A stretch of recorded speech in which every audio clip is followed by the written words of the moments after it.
ल खानु साह्रै मिठो छ अर्ग्यानिक भनेको अर्ग्यानिक नै हो क्या होइन म त्यसो कहाँ देखाउनु म त्यसै फेरि किसानी नै हुनु है बरा तर ऊ गाडी भाडा लाएर आयो हाम्रो गाडी भाडा परेन कि बुटाटा टिपेर ट्याक्क खानु पायो साह्रै स्वादिलो छ सबैलाई आइदिनुहोस् भनेर फरमाइस गरिदिनु ल यता हाम्रो दाइले पनि खाँदै हुनुहुन्छ मिठो छ स्वादिलो मिठो छ अर्ग्यानिक हजुरको घरै यहीँ हो दाई ए उहाँ दाइ अनि मेरो पसिनै मिठो छ त अरू त त्यसै मिठो हुन्छ नि अहिले हामी पोखरा महानगरपालिकाको 13 नम्बर वार्डमा रहेको यो ढाडबेसीमा आइपुगेका छौँ होइन यो पोखरा महानगरपालिका हो भने यता पारिपट्टि देखिएको मादी गाउँपालिका हो यहाँ चाहिँ सबै ठाउँहरूमा धेरै ठुलो मात्रामा चाहिँ अहिले सबै खरबुजा तरबुजा खेतीहरू गरिएको रहेछ होइन उहाँहरूले हो हामीलाई सिकाएको पनि तपाईँको टाउकोमा हान्दा कस्तो आवाज आउँछ छातीमा हान्दा कस्तो आवाज आउँछ र पेटमा हान्दा कस्तो आवाज त्यस्तै किसिमको चाहिँ अलिक गहिरो सानो हल्का मादलको जस्तो लाग्छ मलाई हजुर यस्तो आवाज आयो भने पाकेको भन्ने कुरा हुन्छ है ल चेक गर्नु एउटा कुन पाकेको छ होइन ल केजीको भयो नि एउटा जुन जातको भयो नि भएन जुन जातको भयो नि यसो कुन जातिको भन्नुभयो अरे यो के अरे स्विटानी यो स्विटानी यो सरस्वती बेचिसक्नु भयो रहेछ यो त मैले अब मैले त पुर्याउनै सकेको छैन मैले पारीको भाइहरू ल्याएर लो यो त किन आएको ग्राहकहरूलाई फेरि यहाँ बाटामा भएपछि मलाई सजिलो भयो क्या दोकान पनि रहेछ हजुर यो एरियामा पानी नै थिएन पिउने पानी नै थिएन पहिला मैले यहाँ झरेपछि त्यहाँ माथि एउटा धारा राखेको छु यो पनि एउटा धारा छ अनि यो बस्तीलाई पनि मेरो यो निजी लगानी थियो गएको वर्षबाट 2-4 भाइहरूले यहाँ सधैँभरि के सित्ने खाम भनेर पाइपको खर्च लगानी हो न ल दाइले जोस्दै हुनुहुन्छ होइन कति केजी रहेछ यसको वेट चाहिँ यो सानो नै छ यो सानो छ 2 किलो भन्दा त बढी नै आउँछन् हजुर यो 2 किलो 200 ग्रामको आसपास हुनुपर्छ हाम्रो त पानी परिसक्यो कि हातैमा लिने बित्तिकै थाहा हुने होइन 3.5 किलो 2 किलो 575 ग्राम डल्ला दाना हेर्दा सानो देखिन्छ नि तर दाना अनुसार ओजन यसको राम्रो छ राम्रो रहेछ पहिलोचोटि चाहिँ हामीले हाम्रै पोखरामा फलेको खरबुजा खाँदैछौँ होइन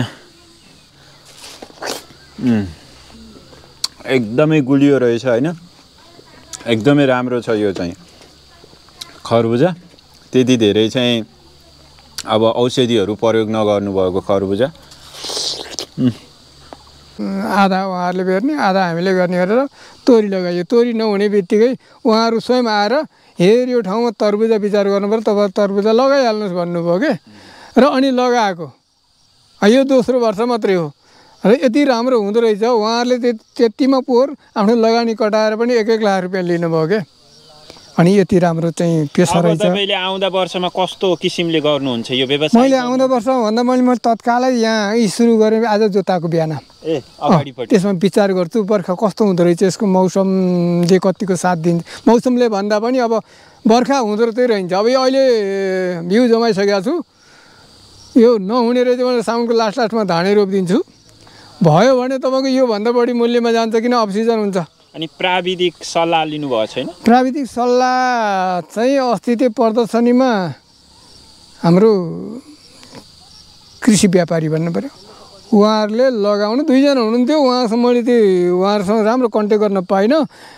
विचार गर्नु पर्यो कसरी सर भनेको लगाउनुहोस् धेरै नलगाउनुहोस् त्यसलाई ह्याङ्गिङ गर्नुपर्छ हामी आएर सिकाउँछौँ त भन्नुभयो तर उहाँहरूको कन्ट्याक्ट नम्बर लिन मैले पाइनँ नभए ह्याङ्गिङ भनेको मलाई जहाँ तक लाग्छ थाक्रा हुनु हाम्रो भाषा हाम्रो गाउँले भाषामा थाक्रा भन्दा हुन्छ मैले टाढ बनाउने विचार गरेको छु त्यसलाई अलि यो ड्याङ हाइट बनाउने र पानीमा नडुब्ने र पानी सल्ल कटाएर अनि टाढ लगाएर विचार गर्छु भन्ने विचार गरेको छु मैले यो अब यो पहिलो वर्ष अनुभवको लागि अब यो जमाइसकेको छु यो चाहिँ तरबुजाको लागि यो ब्याड तयार भएको अब यसलाई मल हालेर अनि ड्याङ उठाउने बिरुवा चाहिँ अब 3-4 दिनमा बिरुवा उम्री भ्याउँछ र आगामी वर्ष मैले यहाँ मेरो 3टा गरा छ 3टा मध्ये एउटा गरामा काँक्राको पनि अत्यधिक माग आउँदो रहेछ र अनि छिटो उत्पादन हुँदो रहेछ योभन्दा पनि अझ काँक्रा छिटो लाग्यो र 2टा गरा चाहिँ त्यो ठुलो गरा छ त्यसमा पुरै चाहिँ तरबुजा लगाउने र यी 2टा मध्ये एउटामा काँक्रा एउटामा चाहिँ तरबुजा र 2टा गरामा तरबुजा लगाउने विचार गरेको छु बिउ तपाईँको एउटा प्याकेटमा 10 ग्राम हुन्छ हजुर र 1500 रुपियाँ। धेरै महँगो रहेछ है। महँगो छ, यसको बिउ त असाध्यै महँगो छ, 1500 रुपियाँ लाग्छ। त्यसमा पनि फेरि कस्तो छ भन्दा दाना कोहीमा ठुलो दाना हुन्छ, कोहीमा सानो दाना हुन्छ। हामीले दाना गनेरै त्यो जमाउने बेला गनेर राख्छौँ के अरे 218 देखि लिएर 325-30 वटासम्म हुन्छ 10 ग्राममा। भनेपछि त्यो दानामाथि फरक पर्ने। दाना ठुलो त भने सङ्ख्या सानो भयो, थोरै भयो। दाना सानो रहेछ भने त्यसको सङ्ख्या धेरै भयो। त्यस्तो छ। मैले अहिले कति दिन लाग्छ यो बिउ उम्रिनको लागि? बिउ उम्रिन त तपाईँको अब 1 हप्ता 10 दिनभित्रमा, 7 दिनबाट 10 दिनमा, 10-12 दिनमा त पुरै कहीँ अलि बढी गहिरो भएर जमेछ भने त्यो ढिलो समय निक्लिन्छ माथिबाट, नत्र ठिकै मिलेछ भने त 10 दिनभित्रमा करिब जम्मै उम्रिन्छ। यो क्षेत्र चाहिँ मादी गाउँपालिकाभित्र पर्छ। यो पुरै एरियाको नाउँ ढाडबेसी है। यो पुरानो आर्वा गाविसभित्र पर्थ्यो। त्यो पञ्चायती कालमैदेखि अहिले साबिक आर्वा पनि भन्छौँ। हामीले केही वर्ष अगाडि महानगर हुनुभन्दा अगाडि यसको मालपोत पनि हाम्रो चाहिँ आर्वामै बुझाइन्थ्यो र यसको चाहिँ टोटल नाउँ चाहिँ ढाडबेसी नै हो। अहिले हाललाई चाहिँ यो बिजेपुर खोलाको सिमाना राखेर बिजेपुर खोलाभन्दा उतापट्टिको महानगरभित्र पर्यो 13 नम्बर वडा, यतापट्टि आएर मादी गाउँपालिका 5 अन्तर्गत पर्यो। र म मान्छे 13 नम्बर वडाको जमिन चाहिँ यो भूभाग भन्नु पऱ्यो मादी गाउँपालिकाभित्रको पर्यो। र मलाई पनि केही सहयोग चाहिँ महानगरबाट चाहिँ अब 13 नम्बरभित्रको मान्छे हुनाको कारणले महानगरबाट यो बिउको जति अरू किसानले चाहिँ सहयोग पाउनुभएको थियो त्यही किसिमले सहयोग महानगरले मलाई पनि गर्नुभएको छ। बिउमा भयो अनि यो मल्टी प्लास्टिकमा भयो यसमा। र मैले यसमा जम्मा 2 जात मात्रै रोपेको हो। यो मेरो पहिलो वर्ष हो। करिब मेरो क्षेत्रफल 1 रोपनीमा सरस्वती जातको मेरो 4वटा ड्याङ छ र 2टा ड्याङ यो सुइटानी कृतिका नि भन्दो रहेछ यसलाई। सुइटानी भन्ने 2टा लाग्छ। सुइटानी मैले यो सरस्वती जातको फुल्न सुरु गरेपछि रोपेको। यसको बोटको र उसको चाहिँ वृद्धि अलिक छिटो हुँदो रहेछ। दाना ठुलो पनि लाग्ने। यो अहिले राम्रोसँग पाकिसकेको छैन। यो चाहिँ करिब अब पहिलो लटो निख्रियो मेरो। अब बाटोको नजिक हुनाले मैले त पुर्याउनै सकेको छैन। मैले त कति केजी जति बिक्री गर्नुभयो यताको? मैले नोट त गरेको छु पुरै कन्ट्रोल 900 केजी भन्दा बढी गयो होला मेरो। कति रुपियाँ केजी? मैले 60 रुपियाँ किलो दिएको छु अहिलेसम्म। कस्तो फाइदा हुँदो रहेछ? फाइदा त छ एकदमै। तपाईँको हामीले अहिलेसम्म यो जग्गा भनेको धानै रोप्ने, त्योभन्दा अरू हिउँदभरि बाँधेर रहने जग्गा हो। अहिले यसबाट मैले अनुमान गरेको अब यो दोस्रो तेस्रो लट निकालिन्जेल लगानी कटाएर पनि 1 लाखको हाराहारी आशा मात्र है, पुरै नभनौँ।